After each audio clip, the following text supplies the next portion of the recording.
Like threads that bind rich tapestries together are the histories of the individual places that we come from and the futures that we are forging together.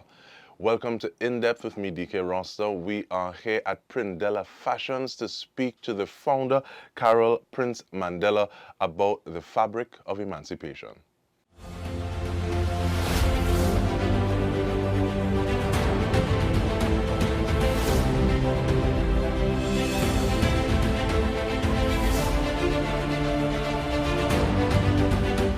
I would say welcome, thank you for making the time and opening your space. That's how you do. You're most welcome.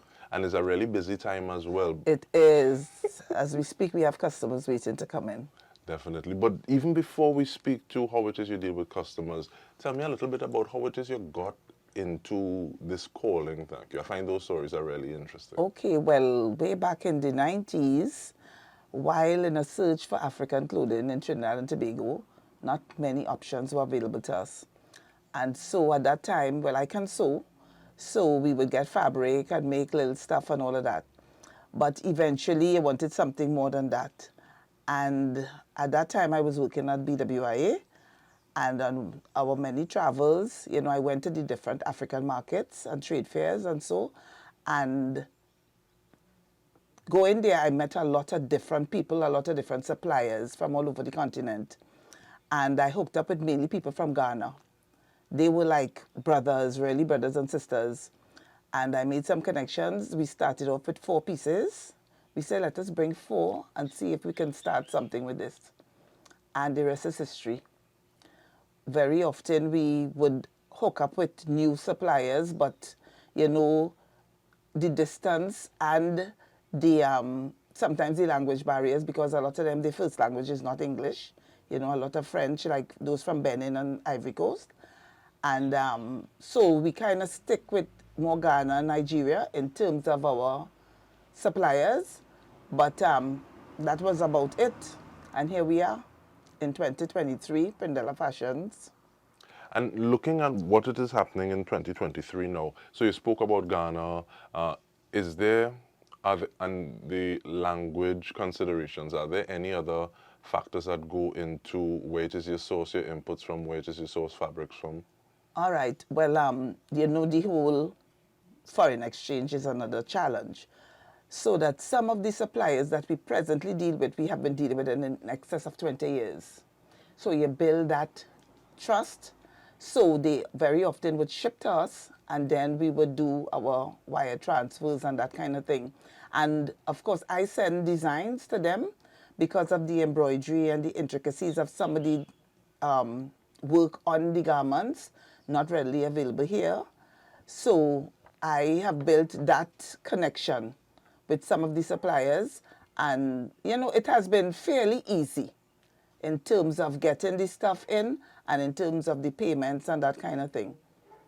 But when people talk about African clothes or African-inspired clothes, sometimes they think it's just for emancipation, it's seasonal. Oh, no. I think we have evolved out of that, because you cannot attend a function in this little twin island, Trinidad and Tobago, and not see a strong African presence in something, whether it be male, female, children, the full works. Just last weekend, that Vaughan and Bigfoot show, I mean, it was like all over the place, African fashion. You know, some authentic, some not authentic, but still the presence is there, which is what we love. Some people bash and say one day African, the only way to wrong emancipation. You have to encourage those. You can't bash, you know, and wean them in, because it's nice, it's us. You know, the colors, I mean, we are one. The Caribbean and Africa is basically one, you know, so that is nothing foreign to us. It's just that we are now embracing ourselves. It's interesting, sometimes you see something and you may almost not be sure whether or not it's African, whether or not it's Indian, so you just may call it ethnic, because there's so many. Exactly. As a matter of fact, now we have a lot of, sometimes you can't distinguish. We have a lot of the Chinese, for instance, who have embraced the African wear, the fabric, the everything, and they can duplicate anything. And unless you know, unless I say this is out of China, you would not know the difference. Some people, the average person, you know, so that, yeah, and I mean, everything is intermixed. The world is a little dot these days. Everybody traveling, everybody seeing everything. The internet there, you can see anything, anytime. And so it's all a meshing. It's a meshing. And in terms of that mesh, and so someone is seeing, okay, well, this person is wearing this person is wearing that. How important do you think, though, is for persons who people look to, people who people see? You spoke about Vaughan at Bigfoot. You say, hey, they have that on stage, but Rodney look good in it, Minga look too bad in it. How important is it that people see this and... It is very important, and that is why we do that every day. We wear African clothes all the time, or African inspired.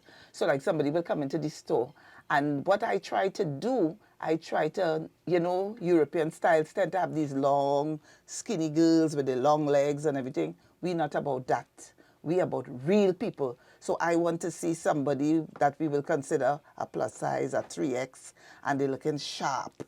You mustn't be just a size 10 to look good in anything. And of course, when some people are not so confident and they're not so loving of themselves, so they have to see somebody looking like them and looking good. And they say, but I could look just as good as this person. When they say Dike come out and he nice, that shaky, they say, but he tall like me.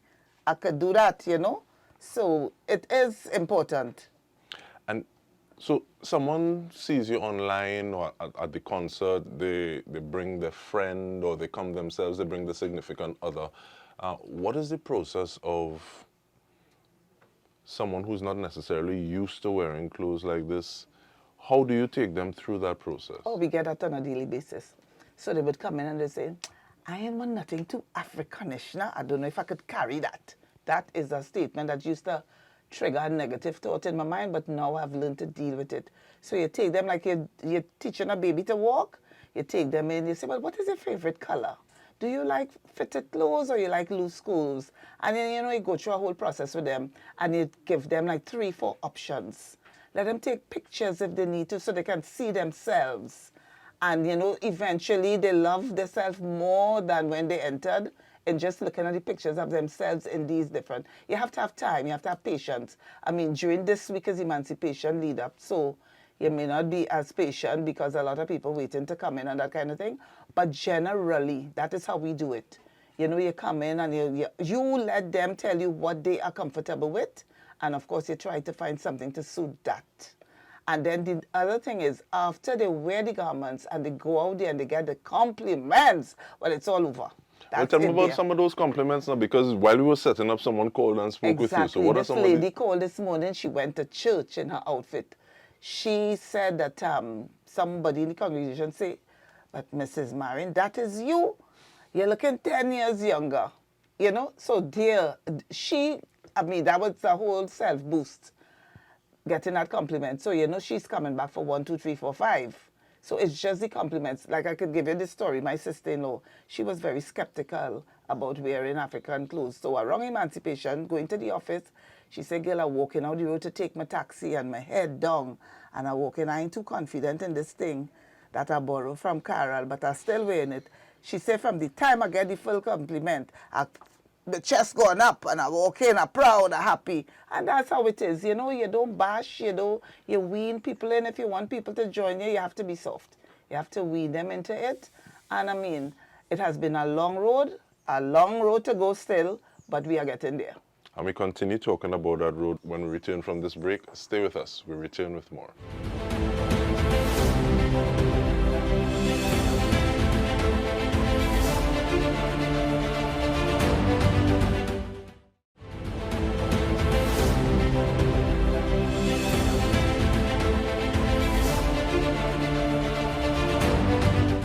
Welcome back. We are speaking with Carol Prince-Mandela of Prindela Fashions. And even though there are things, you get good feedback, people, they start to raise the trust and feel more of themselves when they're wearing these outfits, both African outfits, African inspired. The business itself, are there challenges that you face, or what are some of the things that cause sleepless nights, or is everything hunky-dory? It is not all the time. One of the challenges is, that custom clearance. Sometimes you don't get everything in a timely manner. I mean, for more than one reason. So you have to have always a backup. You have to be always planning way ahead. But I guess in every business you need to. Because if you're now planning for emancipation, then you miss the bus or the boat or the ship or the whatever. But that is just a main challenge. And then the other one is when you go to the bank for like loans or anything, smaller businesses like ours have to go through, I would say, a lot more red tape than I am sure the bigger men, the bigger women in other businesses. And then sometimes even our own people, they have like, I don't know, it's a mistrust about the way I look or the way we look in terms of business. There's always a question mark over our head. I have found that, and you know, I would prefer to go to like a credit union where you know your people rather than go to a commercial bank. And I think, and I encourage like businesses to do the same. But generally, there are ways and means of getting around certain things. You have to know people. You have to let people know you and respect you. And you have to stand your ground with certain things. And, I mean, pray and go, you know. That's about it, you know. Pray and go. Prayers are very important in anything you do. And that has been my source of strength with everything. Because many a day you would come and you would wonder if anybody will come today. And you just put in the present day, and then on that day you would be surprised and you're smiling at the end of the day. So that part of it is very, very important to me as in this business. That has took me a long, long way and give me the strength I need, you know. And the support of your family and your friends and the loyal customers, that when they see you looking a little down, they could be there and they holding you up. As they say, it's a village, it is a village. And I think we have developed that over the years, and that has kept us going. And in terms of that village, I think, is that one of the reasons that this year you're giving thanks and celebrating? That's the theme? Yes, we give thanks and celebrate. That is our motto in this place. Kariga, my husband, he did a song, a video many, many years ago when we did a whole nice video in Blanchisseuse, where he's from. Give thanks and celebrate. A plug for him, you can check it out on YouTube. And we use that theme this year. We are bringing a truck on the road, Emancipation Day. We did it last year for the very first time in honor of Brother Resistance and Benny J, who had passed, 2 members of the Network Rapso Rhythm Band. And this year, last year, it was such a success. And everybody said, Carol, you have to bring this truck again. So, by the grace of God, we are bringing it. And I told them, this is our customers bringing this truck. It's not Carol, it's not Kariga. It is the Prindela Fashions family that is bringing this truck. Because without them, there's no us. So that we're going to come out Emancipation Day, we're giving thanks and celebrating this year. We know a lot of people going through rough times. We know. We get the stories daily. But there is always some little thing to celebrate. Bring out the daughter, the son, grandma, everybody. If you can't make the whole procession, meet us by the Memorial Park, meet us in front of the cathedral, meet us somewhere, but come and get a little vibe.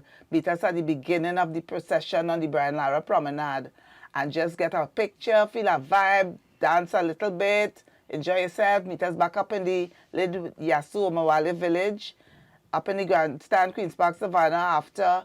You know, it's going to be nice. Emancipation is a day to celebrate. It's reflection, yes, but it is a day to celebrate. I believe that. Some people think about only we had a terrible history.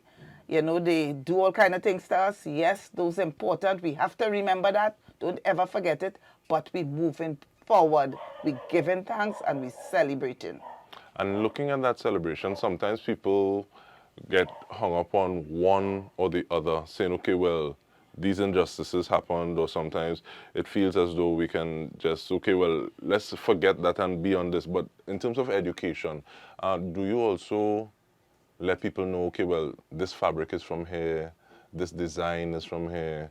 Yes, we do that all the time. And plus the labels will tell them, because we have all the labels on everything.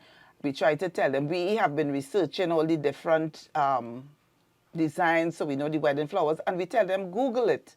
You know, we can't give you all the information. Sometimes they will give us information. So people come in with their pictures. They want this kind of design. They want this kind of print. You know, and I mean, the education is ongoing. It is ongoing. And one more thing on Emancipation Day is not just the celebration alone. We try to educate the citizens. so that we have gotten the full write-up of the route, what each point, all the historic points.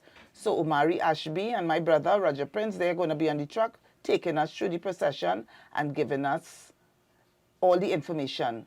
And of course, one thing we must always remember, that it was in 1985, under George Chambers' prime ministership at the time, we, Trinidad and Tobago, was the first country in the world to celebrate Emancipation Day as a holiday. Say it again for the people in the You back. understand? In 1985, we, Trinidad and Tobago, declared Emancipation Day a holiday.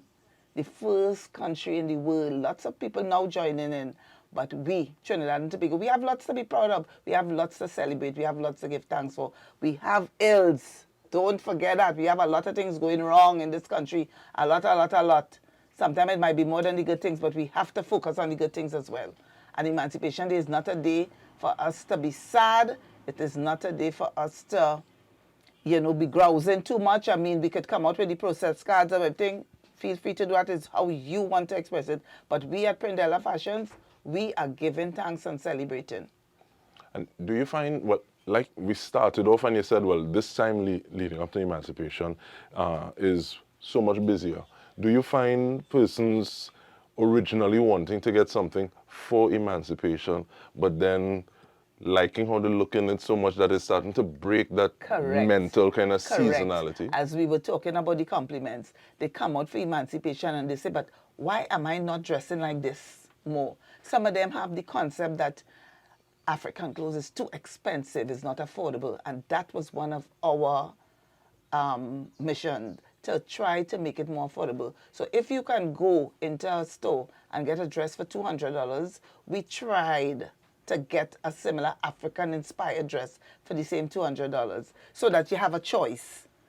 You have a choice, So that was one of the things, that it was kind of pricey. So it's a lot of negotiating that has to take place on my part to try and beat those suppliers down to be able to offer it to what you would call an affordable price for what you get. Some people don't understand. Like a lot of seamstresses come here and they say, Carol, people don't understand the value in clothes, the amount of time it will take to sew. They feel they just, but I just have 2 yards of cloth. But that is not it. It's a lot more. And I even tell some of my other friends and associates in this similar business, stand your ground sometimes, because they have to pay for your expertise. They have to pay for your labor. So a lot of them, I see the complaints and I hear them. We talk to them all the time that, people always want to beat you down. Like they feel it's part of it in their DNA to ask for a discount. They did not even choose the item yet, but they are asking for a discount. So that it's a culture. It's part of the culture, but you have to deal with all these things. And building that mental process so that people understand, okay, well, this is what it is. This is what it is. You had to buy it first before you could get a discount anyhow. Exactly. But also, too, in terms of that mental aspect, some people may think, okay, well, everything is so, I guess, kind of loud. Everything is so out there, which is one of the reasons you ask about what's your favorite color. Yeah. What about the person who's just looking for a touch or accents? We have that too, because you can get something that is very solid, a solid black, with just a hint. Some people, especially the men, some men come and they're very conservative, so I want something, I want to wear my shirt out my pants, I don't want the shirt untighting, I'm fed up with that. But they don't want the set of bright gold, or they don't want the set of embroidery, and so we have that as well. Little piping, little thing, so they must know, but it mustn't be out there in the face. Just kind of understated. So we have to have a balance. That's why you have to have a lot, because a lot of different tastes, a lot of different heights, a lot of different sizes, so you have to have a lot, and they always have to be well stocked. Because you don't want to go into a store and see 4 little things on a rack and say, she don't know what she's doing. But, you must have choices.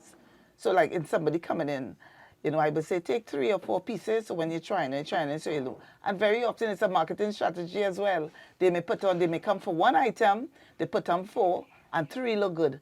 And then they beat it up. I say, well in doubt, you could take all this. All right, I could take 2. And you up the game 1 time, So it's a lot of fun. It's a fun business. But you have to know, and with experience, I mean, we're around 20-something years, And, you know, you learn your customers, you can see the body language. You see some people coming a little timid, and you have to be soft with those, you know, and then they have those that, oh God, put me out, I want sexy. You have those as well.